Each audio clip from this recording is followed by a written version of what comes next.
Assalamualaikum warahmatullahi wabarakatuh.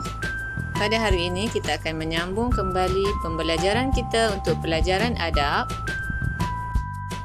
Kali ini kita akan belajar berkaitan adab mandi. Antaranya seperti yang pertama, adab semasa mandi. Dan yang kedua, hikmah mandi. Okey anak-anak, sekarang mari kita lihat beberapa adab semasa mandi yang boleh kita amalkan. Antaranya yang pertama, menutup aurat. Menutup aurat sama ada lelaki ataupun perempuan. Contohnya, memakai kain basahan ataupun memakai seluar pendek bagi lelaki. Kemudian yang kedua, mandi di tempat terlindung. Maksudnya mandi di tempat yang tertutup atau terlindung daripada pandangan orang lain. Okey, yang ketiga, tidak membazirkan air. Okey, bukan saja makanan yang kita tidak boleh membazir, malahan air juga, walaupun sekadar air mandi, kita tidak boleh juga membazir, kerana membazir itu ialah amalan syaitan. Okey, yang keempat, menggunakan air yang bersih. Okey, walaupun kita dah mandi, tapi air yang kita gunakan itu air yang kotor, badan kita tetap tidak akan bersih. Okey, yang pentingnya menggunakan air yang bersih. Kemudian yang kelima, menggunakan peralatan mandi yang bersih. Apa contoh peralatan mandi? Contohnya seperti berus gigi, ubat gigi, sabun, shampoo dan sebagainya.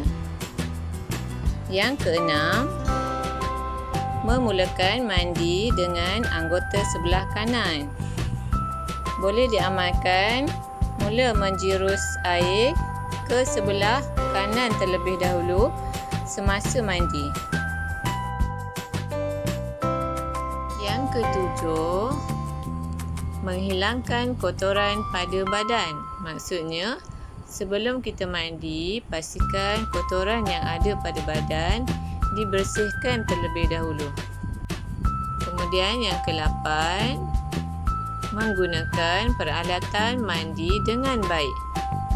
Maksudnya tidak merosakkan ataupun menggunakan peralatan mandi dan menjaganya dengan sebaik-baiknya.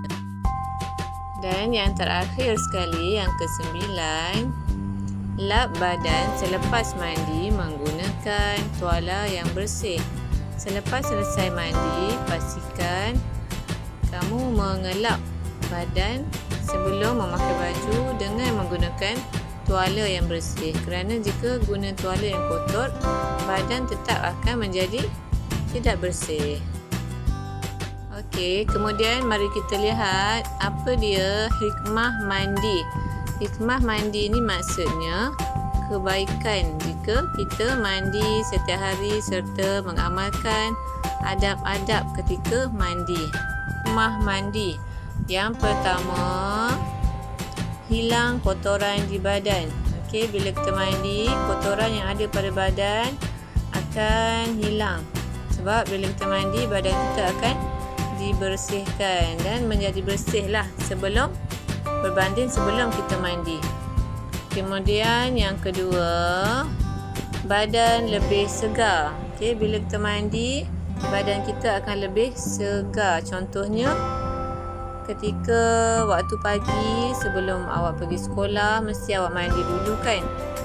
Jadi bila lepas mandi, biasanya badan akan lebih segar, lebih cergas dan lebih bertenaga. Seterusnya yang ketiga, disukai orang sekeliling.